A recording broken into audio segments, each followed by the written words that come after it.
this is your second time running for It the is. Texas House of Representatives. It is. What's different about this campaign? Well, this is a lot more active campaign because it's a presidential election year, so there's a lot more interest in just down ballot races and up ballot races, so just more activity. And of course, you mentioned it's a presidential election. There's likely to be more turnout. From what I remember, there was roughly 60,000 votes that were cast in the last Texas House of Reps election with you. Do you see turnout in any way impacting this race? Absolutely, absolutely. So Texas is kind of a presidential focused race. Everybody comes out for the president. Well, I mean, just voting in general is that way. So our presidential years are much higher turnout than our midterm years. And what have you learned, since your last election? Have you applied it in any way to this one? Oh man, I'm always learning something, and I think that's the goal of life: is to take in new information and learn from that information, and just pivot in whatever way possible. I learned to delegate much better. I've learned to discuss the relevant topics and not the topics that are just kind of broad and over the top, and trying to stay in the lane of the state house. State house is, the state house is 150 members, and the core function is to pass the state budget. So outside of that, there are state laws, and I think last time we discussed all these great ideas, but it's hard to pass legislation. It's hard to get anything through the state house, and especially with the dynamics of the House and the Senate together, it's increasingly harder to just pass positive legislation, and I think that's something that I learned a lot about, just paying attention to the legislature.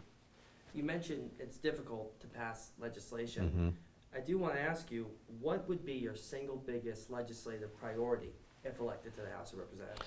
Well, as I said, I'd be one of 150 members, so we're kind of pooling our effort. One person can't, throw the ball all the way down the field. It takes the entire team to run the plays. So I think this next legislative cycle is going to be about education funding primarily, and the school voucher initiatives that are being pushed, and how we can work together to come up with a positive solution for public education so that our teachers do better, our students do better, and our communities do better. You mentioned school vouchers, and in the past you've called them unaccountable. Mm-hmm. Has that position changed over time? Is it the same? What are your thoughts on school Not vouchers? at all. Absolutely, they're unaccountable. The idea of taking public funds, kind of skimming off the top and giving those to private institutions that are unaccountable, I think that's fundamentally wrong. I think that the whole point of mass purchasing and group buying is so that we can accomplish a goal that everybody does better with. So we're enhancing our public school system, which has a domino effect on our future generations, teaches our kids to be better citizens. It helps our communities with employment issues. It helps our property values increase because of public education spending. So there's a whole network that is woven together with public education funding. Governor Abbott believes he has the votes to pass school vouchers Mm-hmm. in the upcoming legislative session. If they are passed, what's the next step for you? I think everybody believes that their legislation is going to pass, so that's Abbott is kind of in his own. Of course, we have three branches of government, and Abbott's going to be over here, and most of those decisions are going to be made in the state house, or the state house and state senate. So if he has the votes, I haven't seen it, just because he didn't have the votes last time, and I know he dedicated 4 special sessions to this specific issue and didn't make any headway. So I know he made some major efforts during the primary season to attack some people in his own party, and I think that's just bad business. If I'm the quarterback of this team and I want to build our team together, I'm not going to start picking people off. So I think he's creating divides that he cannot mend. But if they are passed, would you like to see vouchers repealed? I know you've mentioned repealing certain types of legislation. I believe like the abortion restrictions here in Texas. Yeah. Would school vouchers be something similar? Well, they haven't passed, and there hasn't been a proposal that makes sense at this point, so there's nothing to repeal. I know there's going to be a hard fight for those dollars because it's one of the single biggest items in the state budget, so everybody's going to fight over it. I think there's enough of a fight that there will not be success, but will not be success from Governor Abbott's initiatives, but we'll see. You really don't think so? You don't think it'll be successful? I don't think so, no. Why? Because public education is not a Democrat or Republican issue. Public education is a small town issue. It's an issue of we all rally around our public schools. You know, Republicans, Democrats, independents, moms, dads, everybody. We are all focused on, we should all be focused on our public schools in a way that makes our kids' lives better, makes their education journey a more complete one. I think trying to take that dynamic away is short-sighted, and I think his view on it is directed by outside forces. We'll say that. What are some initiatives you would like to see done regarding public education if elected? So the challenge is what can be done at the legislative level that will affect the local school districts so that they still have their autonomy and they can direct that vote the way that they need to. Some of the issues that have been talked about are teacher spending, teacher salaries, and increasing that cap. Like currently we have a cap per student, the basic allotment, and basically increasing that and re-affecting the Robin Hood formula. So right now we have this formula in Texas where based on the property tax rate of your county or your zip code, your school taxes will go up or down. And then if there's any leftover, let's say you've got a very affluent area, they've got high property tax values, so they collect a lot of this local school taxes. It gets reappropriated by the state to, like, let's say a smaller school district that doesn't have as much money. And I think that formula just needs to be adjusted a little bit so that we can funnel dollars to where they need to go. But there is some requirements that need to occur from the State Board of Education and the TEA so that we can make sure our kids are not failing schools, make sure they have decent reading outcomes. I know we have a lot of education issues right now, and there's some muddied waters. A lot of the Republicans that I've talked to are trying to do things like put the 10 Commandments in schools, but that doesn't help the everyday student. If I'm a student that can't read, how can I read the 10 Commandments on the wall? And I think that's something that we need to address. You mentioned that Louisiana law, which of course Yeah. you allude to the Louisiana law, which goes into effect next year. Right. What role should or does public education have? What role does religion have, in your view, in public education? None whatsoever. Your religious views can be your own views, and I think everybody has the right to express their own religious views in their own way. But if you try to force those views into a government space or a public space, that just causes this disconnect with the rest of the community. So we have a very diverse community here in East Texas. We've got Muslims, we've got Christians, all across the spectrum, and every one of their views should be valued and respected in their own way. The America that I want to live in is an America where everyone is treated equally, and that race, religion, socioeconomic status, we are all important. All of our voices are important, and we should be listening to each other. And I think that's part of the problems we have now with this polarization, is that we can't listen to each other. So forcing an opinion down someone's throat causes more division, and I think that's wrong. How do you fix that polarization? It starts with community. I spoke with a mental health board last night about the effects of mental health and having less community. Whenever people isolate, whenever they have no outside perspective on life, they become this isolated monster. And I think that's causing a lot of division, and I think that's causing a lot of these extremist political views. It's important to listen to our neighbors, because our neighbors, we might not agree with them, but we can at least understand what their values are so that we can empathize with them. And empathy kind of starts with that conversation, just getting to know the people in your neighborhood. I remember in your last race, you mentioned how one of the first things you'd like to see done is working, getting to know your other legislators. Yeah.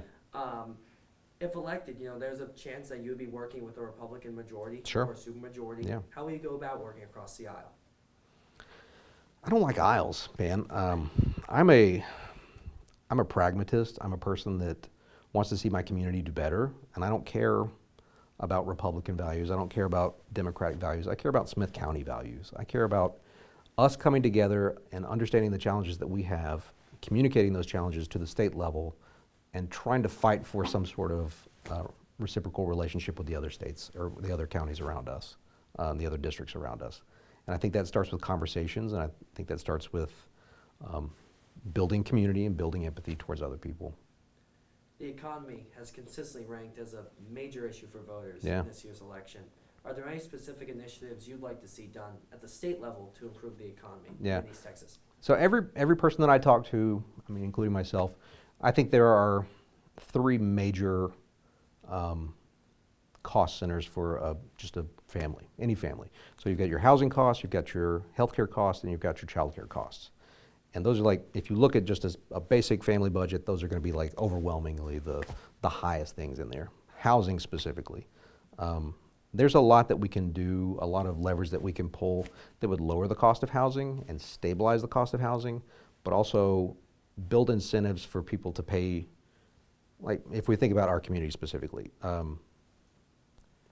there's a push for more investment to buy a property, and that property is turning into rental property, and then it's they're valuing it based on the taxable value. It just creates this loop of increasing property values so that everybody else that lives around here that's not in the medical industry and their wages don't keep up with that, let's say a service industry employee, they can't afford just basic housing right now. And I think there are some levers that we can pull that would lower the cost of housing and increase the wages that they're making, not necessarily through a minimum wage increase or anything like that, but levers like lowering taxable values or putting caps on rent increases per year or every other year. Those are certainly levers that we can pull, and I haven't dealt with all those specifically, but I'm definitely looking into it now. You think those are reasonable initiatives that could be passed? Sure, yeah, those are bipartisan issues. Everybody has to live somewhere. And we all want our housing, we want more money in our pockets, and we want our housing to not take all that money out of our pocket. So those are definitely some things that I'm looking at right now.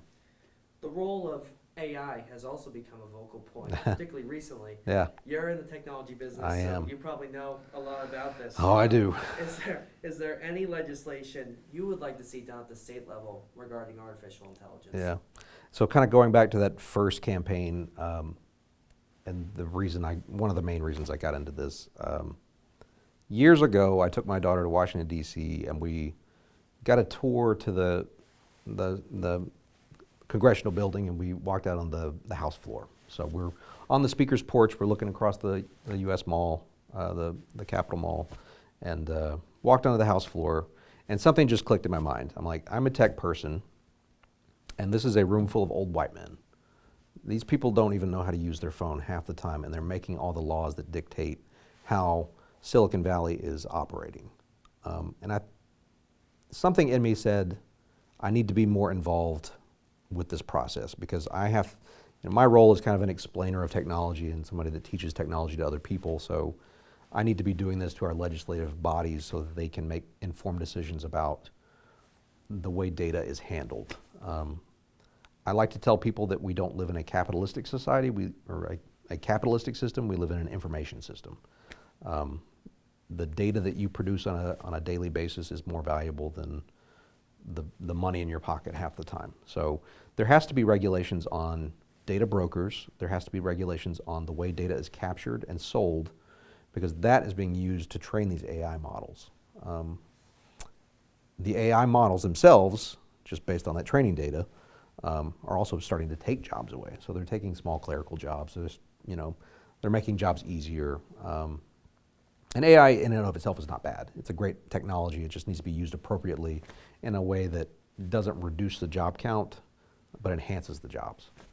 So let's say you're working a clerical job, incorporating AI into that clerical job just makes your job easier, essentially. So there has to be restrictions on data brokering, and there has to be restrictions on the way AI is utilized this is a broad topic, obviously, but the way it affects employment, the way it affects creativity, the way it affects just people's lives in general.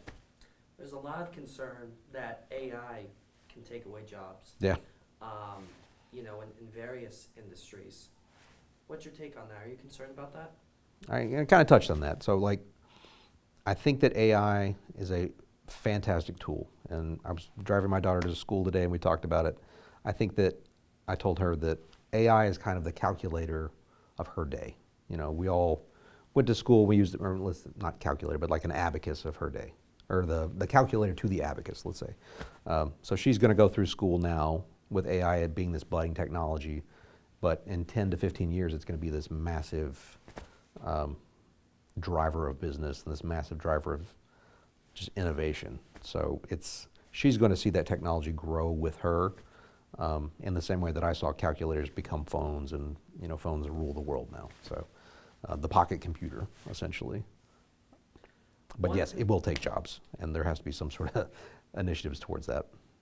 One topic that stood out to me when I was researching for this interview is one thing you'd like to see changed is family court reform. Sure. What caused that to become such an important issue for you? Yeah, and again, that was a major focus of my last election. I'm a single father, and I've had to go through the family court system, and I've talked to a lot of people that go through the family court system. The family court system is such that it can make or break a person, make or break a child's life.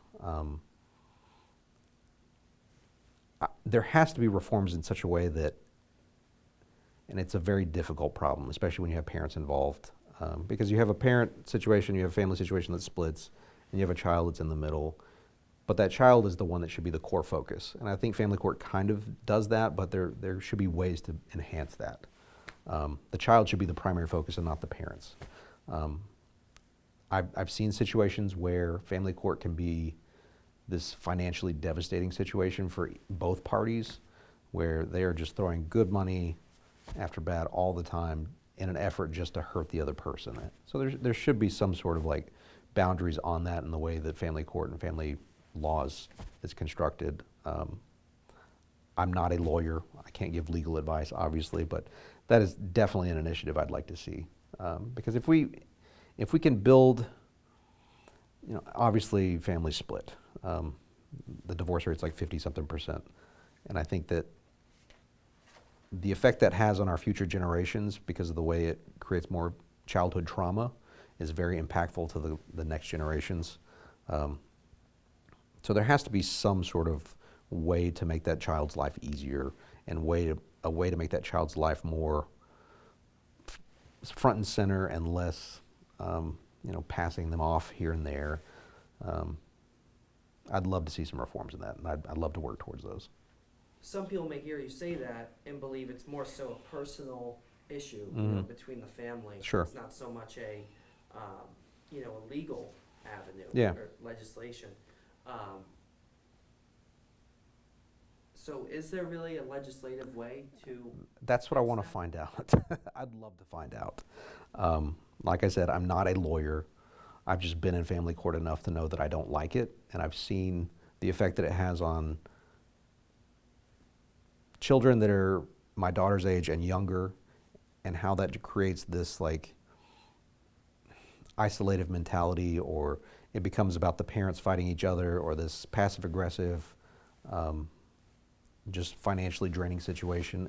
And there has to be some way that we can respect everybody. And I know this doesn't exactly answer your question, but there has to be a way to fix that. I don't know what the answer is to it, but I'd love to find out, and I'd love to talk to more attorneys on what their experiences are and see how we can make those. Back up to one of my core values. I believe that our role as a society is to build up the next generation. Like me sitting here as a 40-year-old man, 41-year-old man, my life is primarily dedicated to my daughter's upbringing and her success. And I want that mentality to kind of permeate the community at large, because I think as a community, we have this selfish mentality of it's me, me, me, me, but it's really not. It's about building up our schools, it's about building up our children so that they can be the next high, I was going to say high producers, but that, not exactly high producers, but people that come up with the next scientific breakthrough, or the people that are the next business builders, the innovators. That's that next generation, and we're cutting the legs off of them right now by not investing in their future, either through education or through family court issues, or through just the community being selfish at large. And I don't like that. I think that we need to work towards making their lives better. We talk about family court reform. Yeah. Bigger picture, is there anything you'd like to see done at the judicial level to change anything regarding the judiciary here in Texas? Oh, man. I know we have a lot of issues with judge shopping, especially with federal court cases. I don't know what we can do about that specifically other than adjust the rules. I don't know legislatively how we do that. Again, I'm not a lawyer. I always feel like America is a work in progress, and it will always be a work in progress. We strive towards perfection and barely hit the mark, or we don't hit the mark of perfection, but we strive towards perfection and get half of that every single time. So it's always working towards this iterative enhancements in society and building things better, and that's just the American way. And that goes down to legislation, that goes down to the judiciary, that goes down to the executive branch. We can always do better. Immigration has also consistently polled as a big issue for voters this year's election. You said that you will fight for border security Absolutely. if elected. What would you like to see done at the state level to curb illegal immigration along the southern border? So currently the governor has taken over Donald Trump's former border wall initiative. We've spent about $1.5 billion plus just adding a border wall through certain areas.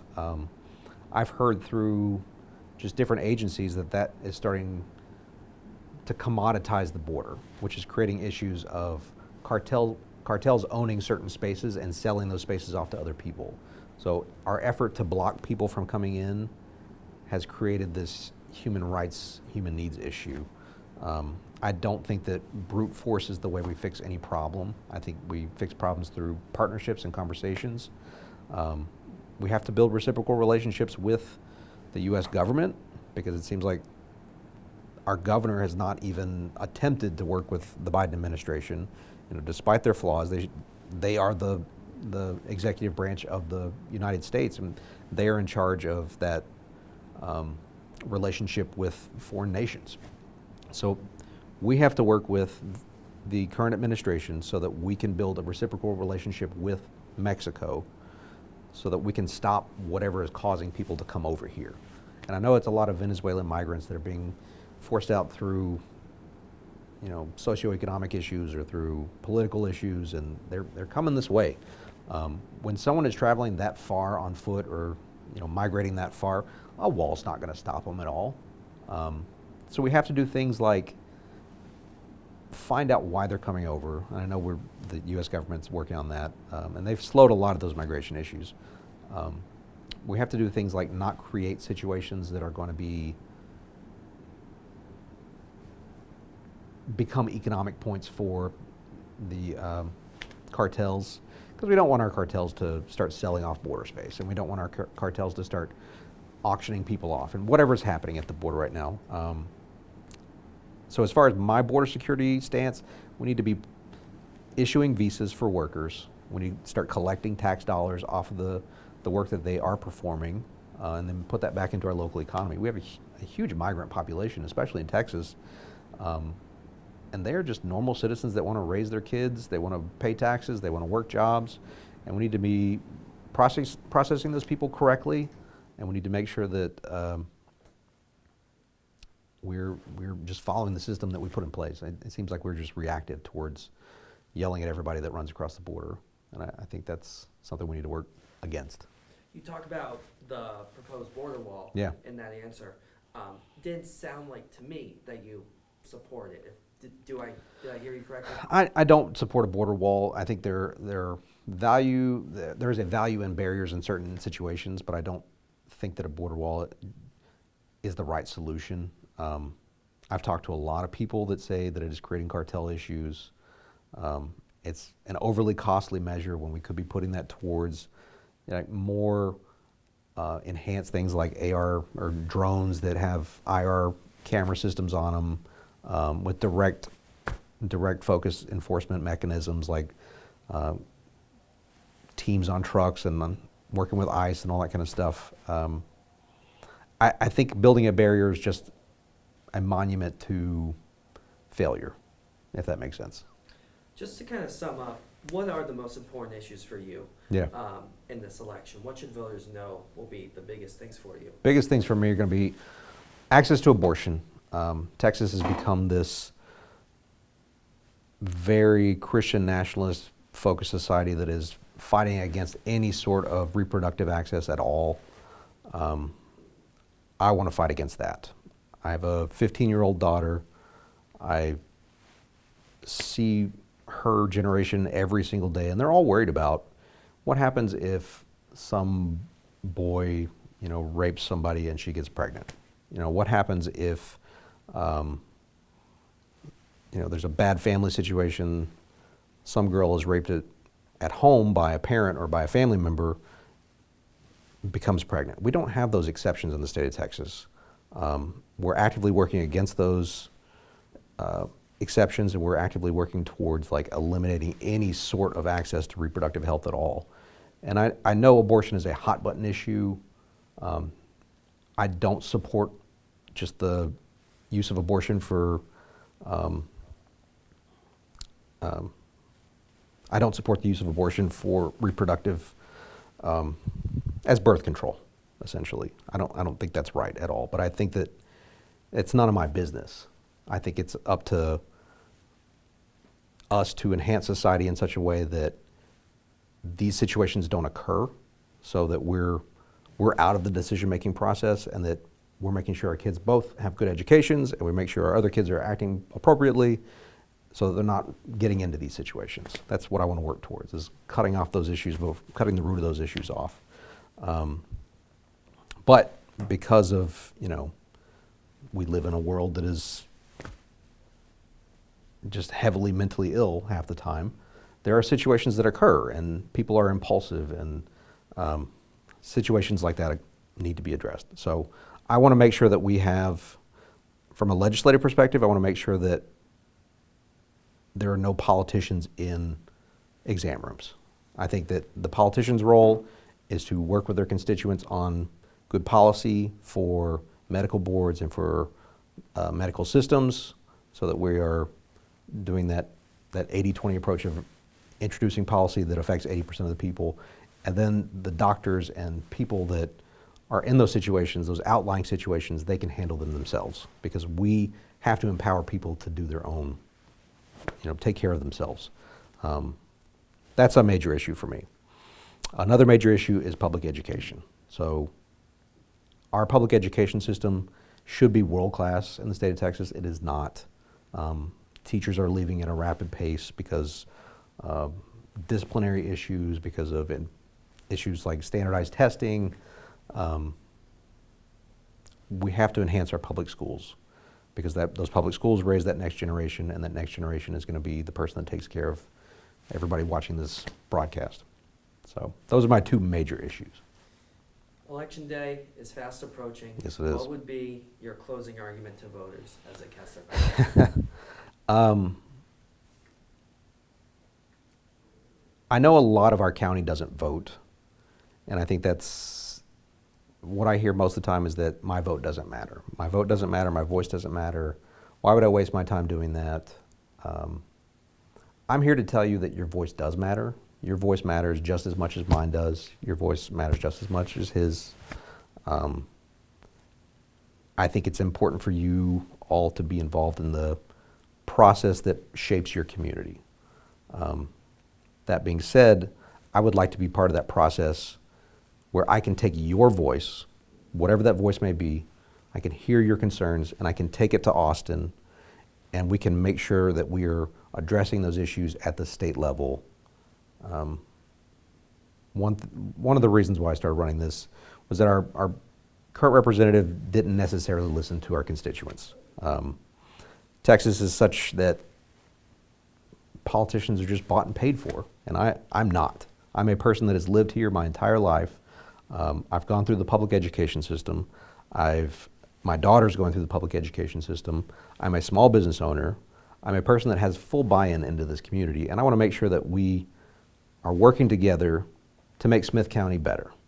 And the only way that I know that we can do that is if you elect me and let me fight for you, because that's what I'm going to do.